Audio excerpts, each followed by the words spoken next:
El alquimista.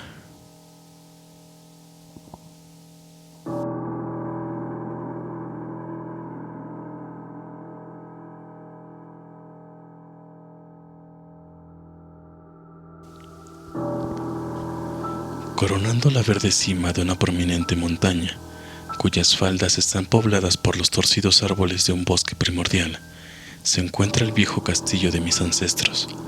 Por siglos, sus nobles almenas han desaprobado la salvaje y accidentada campiña a su alrededor, sirviendo como fortaleza a la orgullosa casa cuya estirpe es más vieja incluso que el musgo que crece en las paredes del castillo. Sin embargo, todo ha cambiado desde esos años gloriosos. Las piedras caen de las paredes, la vegetación descuidada en los parques, las fosas secas y polvosas, los mal pavimentados patios y las torres derrumbadas, así como los pisos hundidos, los revestimientos de madera comidos por gusanos, los deslavados tapices, cuentan tristes historias de grandeza caída. Conforme pasaban las edades, una tras otra, las 4 grandes torres fueron transformándose en ruinas, hasta que, al final, solo una torre daba hogar a los tristemente reducidos descendientes de los antes poderosos señores del estado. Fue en una de esas vastas y decaídas cámaras de la torre que yo, Antoine, el último de los desdichados y malditos condes de Cristo, vio por primera vez la luz del día, 90 años atrás. Dentro de estos muros, y entre los oscuros y sombríos bosques, los salvajes barrancos y las grutas de las laderas, pasé los primeros años de mi afligida vida. Nunca conocí a mis padres. Mi padre murió a la edad de 32 años, un mes antes de que yo naciera, debido a una piedra que le cayó encima desde uno de los parapetos desiertos del castillo. Mi madre murió en el parto, por lo que mi cuidado y educación recayeron solamente en el único sirviente que quedaba, un viejo y confiable hombre de considerable inteligencia, cuyo nombre recuerdo era Pierre. Fui hijo único, y mi anciano guardián ejercía un extraño cuidado al excluirme de la sociedad, de los hijos de los campesinos, cuyas moradas estaban dispersas aquí y allá. Pierre decía que esta restricción era impuesta sobre mí debido a mi nobleza, la cual me colocaba por encima de cualquier relación con los plebeyos. Ahora sé que el objetivo real de aquella imposición era mantener mis oídos alejados de los ociosos relatos de una temible maldición que caía sobre nuestra familia. Relatos que se contaban en susurros cada noche por los inquilinos bajo el hogar de sus cabañas. Así, aislado y dejado de mis propios recursos, pasé las horas de mi infancia ocupando mi tiempo en los antiguos tomos que llenaban la biblioteca llena de sombras del castillo, y en vagar sin dirección o propósito a través del polvo perpetuo del bosque espectral que cubre las faldas de la colina. Los estudios y ocupaciones que tenían relación con lo oscuro y de naturaleza oculta eran los que más llamaban mi atención. Sobre mi propia estirpe se me permitía estudiar muy poco. Sin embargo, el escaso conocimiento que pude conseguir me deprimió mucho. Probablemente fue al principio solo la renuencia de mi viejo guardián para discutir conmigo mi linaje paternal lo que dio paso al terror que sentía cada vez que se mencionaba mi gran línea familiar. Al salir de la niñez, fui capaz de descifrar y juntar fragmentos y conexos de discurso que salían de Pierre, que empezaba a ceder bajo el peso de la serenidad próxima, y que tenían una especie de relación con ciertas circunstancias que siempre me habían parecido extrañas, pero que ahora se volvían vagamente terribles. La circunstancia en la que aludo es la temprana edad a la que todos los condes de mi estirpe habían muerto. Antes consideré que esto era un atributo natural de una familia con hombres de poca longevidad. Ahora reflexionaba tendidamente sobre esas muertes prematuras y empecé a conectarlas con las cavilaciones del viejo, quien hablaba a menudo de una maldición que durante siglos había impedido que las vidas de los herederos de mi título pudieran exceder los 32 años. Al llegar mi cumpleaños 21, el avejentado Pierre me dio un documento familiar que, afirmó, había pasado de padre a hijo a través de muchas generaciones. Sus contenidos eran de naturaleza más alarmante y su lectura atenta confirmó la más grave de mis aprehensiones. En este tiempo, mi creencia en lo sobrenatural era firme y profundamente arraigada. De lo contrario, hubiera desechado con desdén la increíble narrativa que se desarrollaba frente a mis ojos.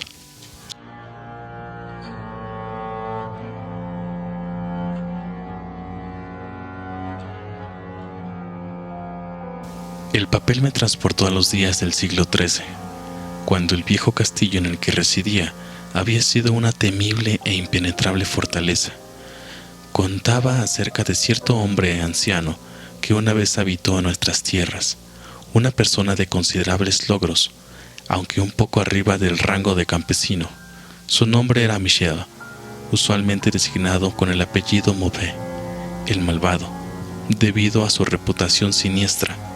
Él había estudiado más de lo que era costumbre para su clase, buscando cosas como la piedra filosofal o el elixir de la eterna juventud. Tenía la reputación de ser sabio entre los terribles secretos de la magia negra y de la alquimia.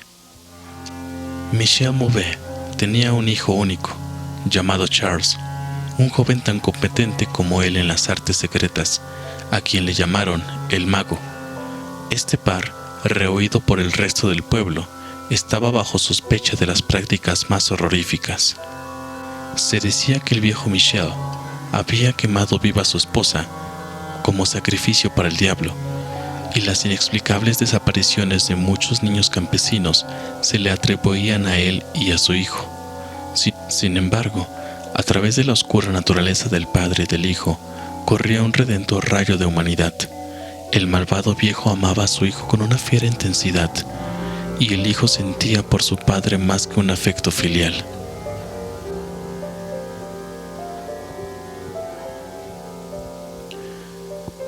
Una noche, el castillo de la colonia entró en la más caótica confusión tras la desaparición del joven Godfrey, hijo del conde Henry.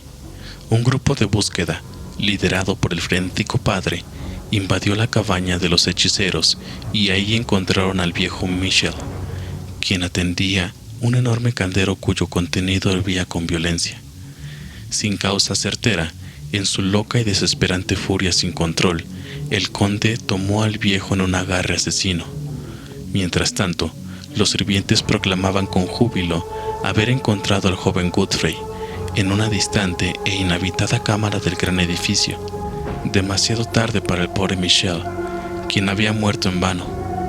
Mientras el conde y sus socios se iban de la humilde morada del alquimista, la figura de Charles, el mago, apareció entre los árboles. El excitado conversar de los sirvientes a su alrededor le sugirió lo que había ocurrido.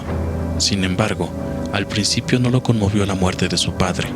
Entonces, avanzando lentamente para encontrar al conde, pronunció con un apagado pero terrible acento la maldición que desde entonces ha acechado la casa de mi familia.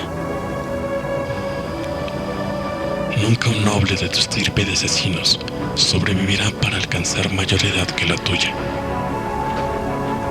dijo, y mientras saltaba hacia atrás en el bosque oscuro, tomó de su túnica un frasco de líquido incoloro y la arrojó a la cara del asesino de su padre al tiempo que desaparecía bajo la negra cortina de la noche. El conde murió sin decir palabra y fue enterrado el día siguiente. Tenía un poco más de 32 años desde la hora de su nacimiento. No se pudo encontrar rastro del asesino, aunque varias bandas de campesinos implacables exploraran los bosques adyacentes a la pradera que rodeaba la colina. El tiempo y la falta de alguien que lo recordara apagaron la memoria de la maldición en la mente de la familia del conde. Así que cuando Godfrey, inocente causante de la tragedia y ahora con el título de conde, murió por una flecha mientras cazaba a la edad de 32 años, no hubo pensamientos más que los de pena por su muerte. Pero, cuando años después, el siguiente joven conde, Robert, fue encontrado muerto sin causa aparente en un campo cercano, los campesinos empezaron a murmurar que su señor había muerto tempranamente en su cumpleaños número 32. Lois, hijo de Robert, fue encontrado ahogado en las fosas que rodeaban al castillo a la misma y destinada edad, y así por los siglos corrió la omniosa crónica. Henrys, Roberts, Antoines y Armands fueron arrancados de felices y virtuosas vidas a menor edad de la que tenía su inafortunado ancestro al momento de su crimen. ¿Qué me quedaban? A lo mucho 11 años de existencia. Esto se hizo certero gracias a las palabras que había leído. Mi vida, que antes tenía poco valor, ahora me parecía más preciada cada día. Mientras hurgaba más y más profundo en los misterios del oculto mundo de la magia negra. Aislado como estaba, la ciencia moderna no me causó impresión alguna. Me concentré en trabajar como en la Edad Media, envuelto como habían estado el viejo Michel y el joven Charles, cuando adquirieron el conocimiento en demonología y alquimia. Sin embargo, por más que leyera, no podía responder a la extraña maldición de mi estirpe. En momentos de inusual razón, buscaba incluso una explicación natural, atribuyendo las muertes tempranas de mis ancestros al siniestro Charles el Mago y a sus herederos. No obstante, al no encontrar, tras buscar atentamente, rastros de que hubiera descendientes del alquimista, volvía a mis estudios de lo oculto, y una vez más ponía mayor ímpetu en hallar un hechizo que liberara a mi casa de su terrible carga. A una cosa estaba totalmente resuelto: nunca me casaría, pues, no habiendo otra rama de la familia más que mi existencia, podría terminar la maldición en mí.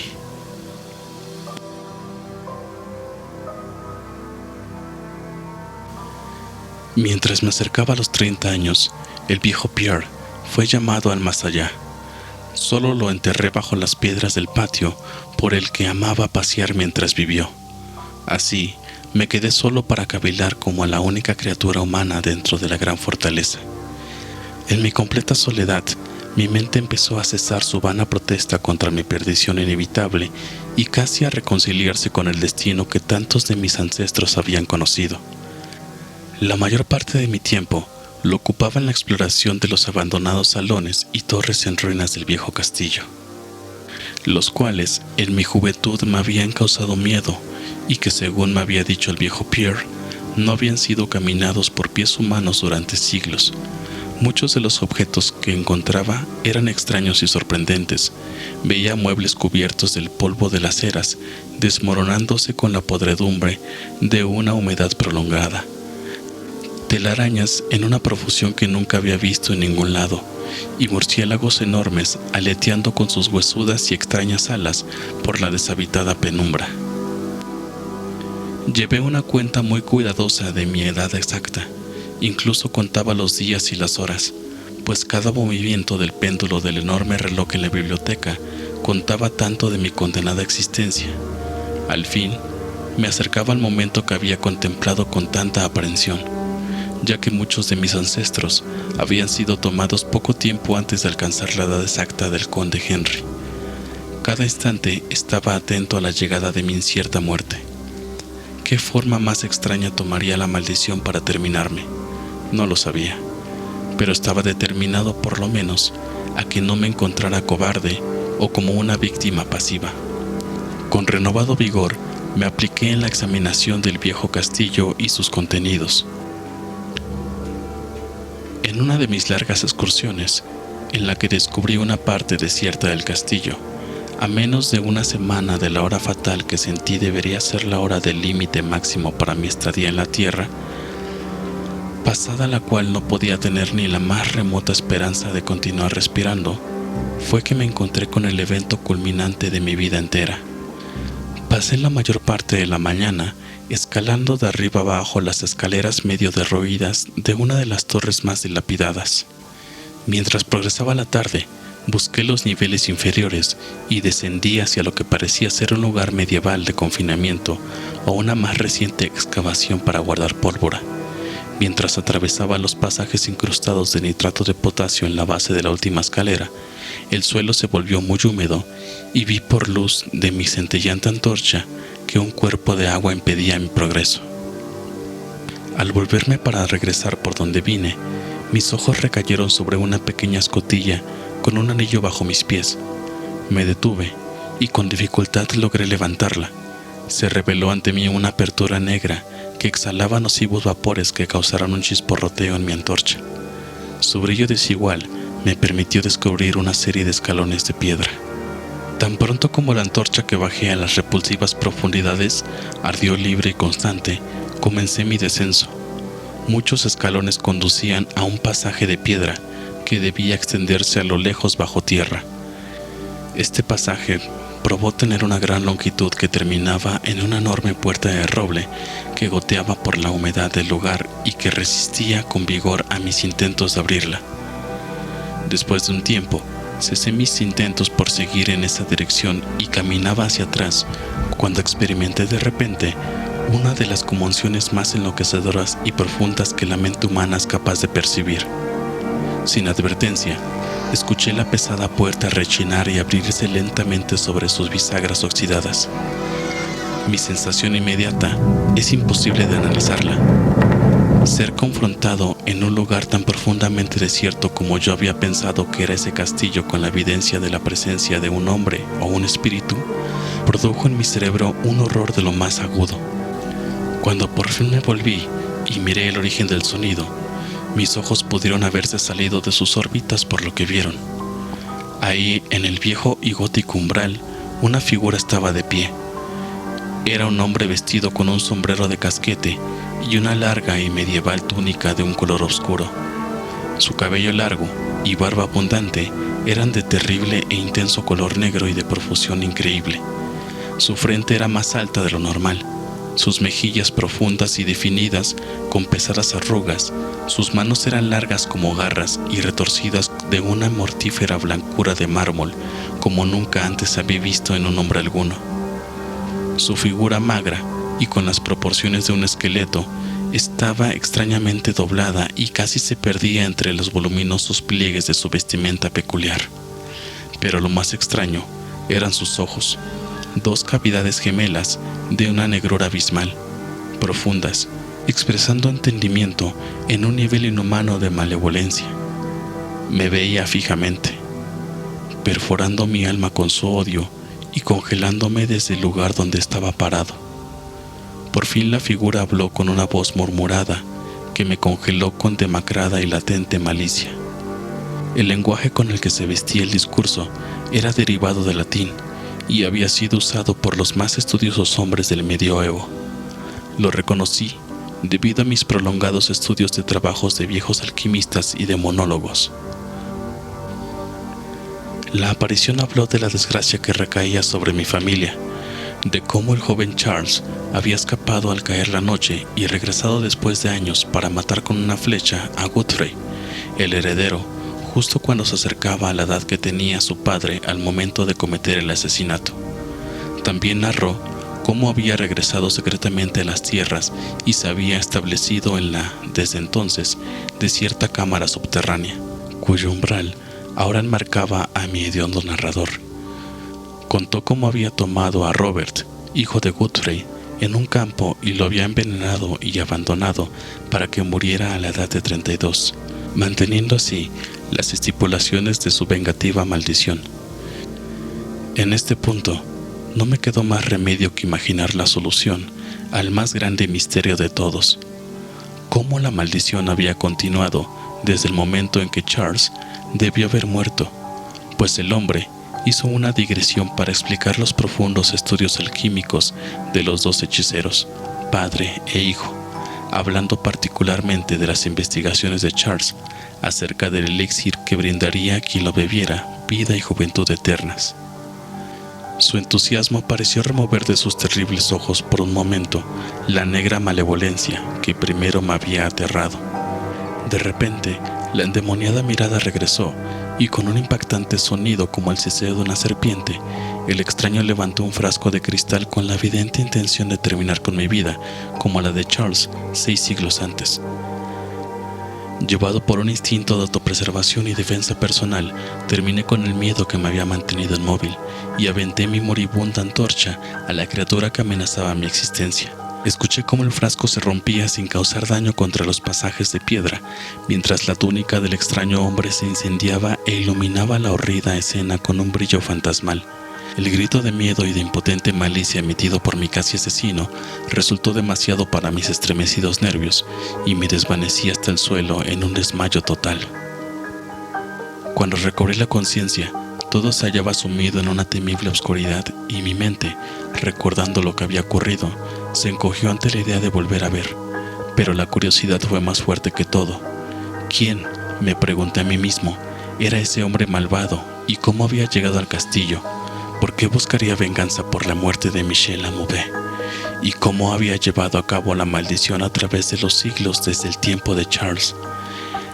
El temor a los años se levantó de mis hombros, pues ahora sabía que a quien había matado era la fuente de mi peligro por la maldición, y ahora que estaba libre, ardía en deseo de aprender más sobre la cosa siniestra que había embrujado a mi estirpe durante siglos y había convertido mi propia juventud en una larga y continua pesadilla.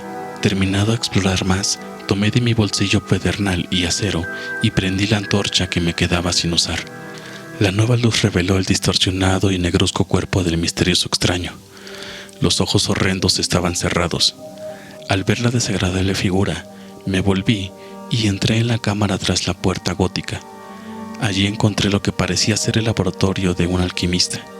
En una esquina había una inmensa pila de metal amarillo y brillante que centellaba de forma hermosa ante la luz de la antorcha.